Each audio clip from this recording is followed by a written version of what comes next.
Hello friends, ఈరోజు మన video అంతకంటే ముందు మన ఛానల్ ఫస్ట్ టైం చూస్తున్నట్లయితే ప్లీజ్ సబ్స్క్రైబ్ చేసుకోండి. వీడియో నచ్చితే లైక్ చేయండి, షేర్ చేయండి. ఈరోజు మన వీడియో ఏంటి అంటే, రీసెంట్గా జరిగిన గుజరాత్ రాష్ట్రం అహ్మదాబాద్లో ఘోర విమాన ప్రమాదం మనందరికీ తెలిసిందే. ఎయిర్ ఇండియా ఫ్లైట్ కుప్పకూలిపోయిందని. అంటే దీన్ని బట్టి మీకు ఏమర్థమైంది? ఏ టైంకి ఎప్పుడు ఎలా ఉంటామో మనకే తెలీదు. ప్రమాదం అనేది ఏది చెప్పి రాదు. అంతవరకు ఎందుకు, ఈ క్షణం మనం ఎలా ఉన్నాము అంటే నెక్స్ట్ సెకండ్ ఎలా ఉంటామో మనకే తెలీదు. ఒకప్పుడు రోజులు వేరనమాట. అంటే మన అమ్మాల చిన్ననాటి రోజులు. కానీ ఇప్పుడు రోజులు వేరు. చాలా భయంకరంగా తయారయ్యాయి. అప్పుడు మనుషులు కూడా ఇప్పుడున్నంత దారుణంగా ఉండేవారు కాదు. కుటుంబం అంతా కలిసి ఒక చోట కూర్చొని ప్రేమగా ఆప్యాయంగా మాట్లాడుకునేవారు. అప్పుడు మనుషులకి ఇప్పుడు మనుషులకి అదే తేడా. అప్పుడు చావులు కూడా ఎంత దారుణంగా ఉండే కాదు. వయసు అయిపోతే చనిపోయేవారు, లేదంటే ఆరోగ్యం బాగోకపోతే చనిపోయేవారు. వాళ్ళకి ఆరోగ్యమైన ఎప్పుడు బాగుండేది కాదు. వయసు అంతా అయిపోతేనే ఆరోగ్యం కూడా బాగుండేది కాదు. కానీ ఇప్పుడు ఆరోగ్యంతో సంబంధం ఉండట్లేదు, చనిపోవడానికి ఒక కారణం ఉండట్లేదు. బయటికి పనికి వెళ్ళిన భర్త తిరిగి వచ్చే వరకు నమ్మకాలు ఉండట్లేదు. స్కూల్కి వెళ్ళే పాప క్షేమంగా ఇంటికి వస్తుందో లేదో అన్న భయం. పొలం పనికి వెళ్ళిన అమ్మ ఒక గంట లేట్ అయితే భయం. ఇలాంటి రోజుల్లో కూడా అక్క చెల్లి అన్న తమ్ముడు మన కుటుంబం అంతా మన వాళ్ళు అని ప్రేమ ఆప్యాయతల్లో కూడా పూర్తిగా మర్చిపోతున్నాం మనం. అంతకుముందు పహల్గాం ఉగ్రవాదుల దాడుల్లో కూడా చాలా మంది ప్రాణాలు కోల్పోయారు.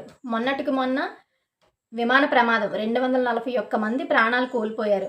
అంటే మన జీవితం చాలా చిన్నది. ఎప్పటి వరకు ఉంటామో ఎప్పుడు పోతామో మనకే తెలియలేని రోజుల్లో మనం చాలా భయంకరంగా బ్రతుకుతున్నాము. ఇలాంటి న్యూస్లు మనం ఎన్నెన్నో వింటూనే ఉన్నాం, చూస్తూనే ఉన్నాం. ఇవన్నీ చూసి కూడా జనాలు మారటం లేదు. ఇలాంటివన్నీ కళ్ళ ముందు జరుగుతున్నప్పుడు కూడా ఉన్న చిన్న జీవితాన్ని ఎంజాయ్ చేయాలి అనుకోవాలి. అలాంటిది ఆస్తుల కోసం తగాదాలు, కత్తులతో పొడుచుకోవడాలు, నరుక్కుకోవడాలు, దొంగతనాలు ఇవేనా? ఇప్పుడు ఆ ఫ్లైట్ ఎక్కిన వాళ్ళు చూసుకోండి, ఎంతో హ్యాపీగా ఫ్లైట్ జర్నీ చేద్దాం అనుకున్నారు, ఎంతో హ్యాపీగా ఫ్లైట్ ఎక్కుంటారు. కానీ ఇలా జరుగుతుందని అనుకున్నారా? 242 మంది 241 మంది ప్రాణాలు కోల్పోయారు. ఒక్కరు మాత్రమే ప్రాణాలతో బయటపడ్డారు. అంటే వాళ్ళు ఎంత నరకం చూస్తూ చనిపోయి ఉంటారో. 241 అనేది మనకు ఒక నెంబర్ మాత్రమే. కానీ వాళ్ళ వెనక ఆధారపడుతున్న వాళ్ళు, వాళ్ళ గురించి ఈరోజు ఏడుస్తున్న వాళ్ళ కుటుంబాలు వేలల్లో ఉంటారేమో కదా. ఆలోచించండి ఒకసారి. 241 మంది ప్రాణాలు, వాళ్ళ కోరికలేంటి, వాళ్ళ ఆశలేంటి, అవన్నీ అర్ధాంతరంగా ముగిసిపోయినట్టే కదా. వాళ్ళు మాత్రం ఊహించుంటారా ఆ చావుని?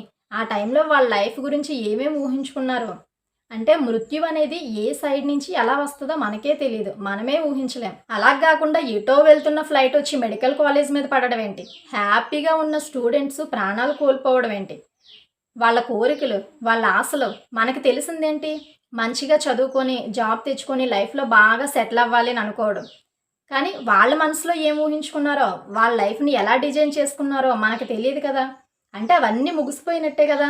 వాళ్ళని కష్టపడి చదివించి వాళ్ళనే నమ్ముకున్న తల్లిదండ్రులు ఈరోజు వాళ్ళ ప్రాణాలు కోల్పోయారు. వాళ్ళ వెనక ఎంతమంది బాధపడతారు? ఈరోజు ఒక్క ప్రాణం వెనక ఎంతమంది బాధపడతారు? అక్కలు, చెల్లెళ్ళు, అన్నలు, తమ్ములు కదా.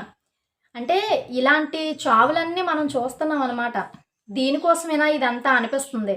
గొడవలు, చాడీలు, ఒకరి మీద ఒకరు కుళ్ళులు పెట్టుకోవడాలు, కుతంత్రాలు పెట్టుకోవడాలు, డబ్బు కోసం ఎన్నెన్నో ఘోరాలు చేయడాలు, హత్యలు, నేరాలు. అంటే ఇలాంటివన్నీని అవసరమా ఇదంతా? ఇలాంటి చావులు, ఇలాంటి ఘోరాలు చూస్తున్నప్పుడైనా మనం కొన్ని మార్చుకోవాలన్నమాట. మనకి ఉన్నా లేకున్నా సంతోషంగా ఉండడం అలవాటు చేసుకోవాలి. మన పక్క వాళ్ళు కూడా సంతోషంగా ఉండేలా చూసుకోవాలి.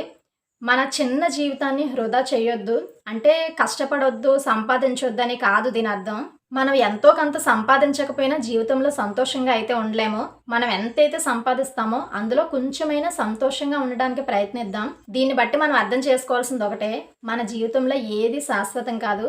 మన జీవితంలో ఉన్న దేన్ని అశ్రద్ధ చేయకూడదు అని. విమాన ప్రయాణం చేసిన వాళ్ళు 241 మంది మెడికల్ కాలేజ్ స్టూడెంట్స్, మొత్తం కలిపి 270కి పైగా ప్రాణాలు కోల్పోయారు. ఇది చాలా ఘోరం కదా నిజంగా. ఒక్కరోజని కాదు, కొన్ని నిమిషాల్లోనే ప్రాణాలు పోయాయి. ఇలాంటి ఘోరాలు, ఇలాంటి భయంకరమైన రోజులు ఇంకెప్పుడూ చూడకూడదని, అలాగే చనిపోయిన వాళ్ళ ఆత్మలకు కూడా శాంతి చేకూరాలని మనస్ఫూర్తిగా మనందరం కోరుకుందాం. అలాగే ఈ వీడియోపై మీ స్పందన ఏంటో కూడా కామెంట్ చేయండి.